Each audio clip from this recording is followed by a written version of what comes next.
Most motorcycle riders hate the interstate. I don't. Let's talk about it.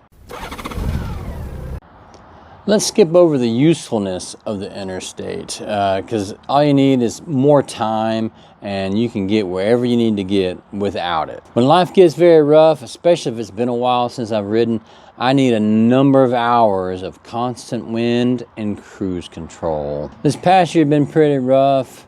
Lots of changes at home, at work. I'd just gotten over the flu and I needed to press the reset button. Now there are a few interstates in the southeast that I've not ridden on. I grew up on I-20/59. I went to college on I-75 and I currently live basically at I-40, I-24, and I-65.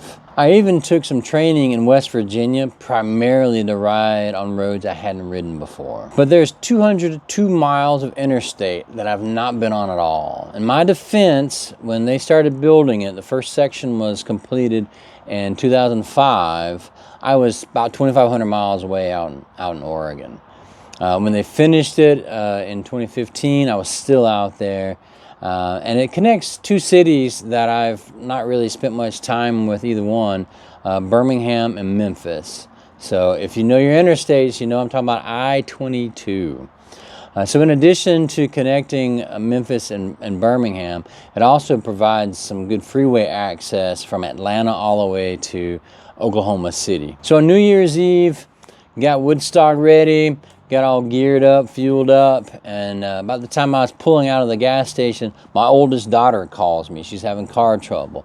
The night before, she had her battery die. Someone jumped her off. We assumed she left some light on. Easy to do, especially this time of year. And so we didn't think much of it, but she called me from the local Kroger. And I was just pulling out of the gas station at the time, so I rerouted over to her. I keep a little jump pack on the bike, so I knew I could get her going.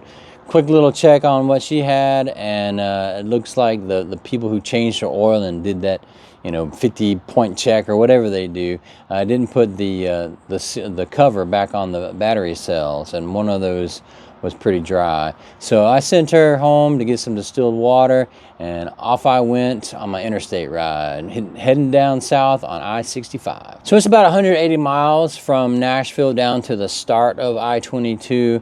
And the other thing that I use for a good reset, and not to brag, I make the best sweet tea. So I filled up my Butler mug and put the leftovers, because I made half a gallon, and put the leftovers in my 1 gallon beverage cooler that I keep on the bike. I-22 cuts through the countryside of Alabama and Mississippi. Not a lot through most of the 202 miles. A lot of truck stops, primarily Love's. But through about Tupelo to Byhalia, there's quite a bit more stuff. I stopped in New Albany at a Pilot, got lunch and fueled up there. Once I-22 ended at I-269, I still had about 280 miles to home.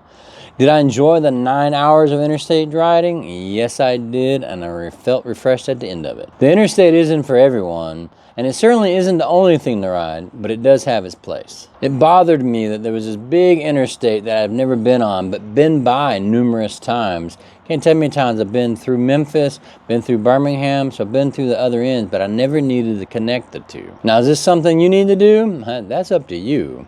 For me, I got a lot of riding to do. So until my next adventure, this is Redbeard. See you on the road.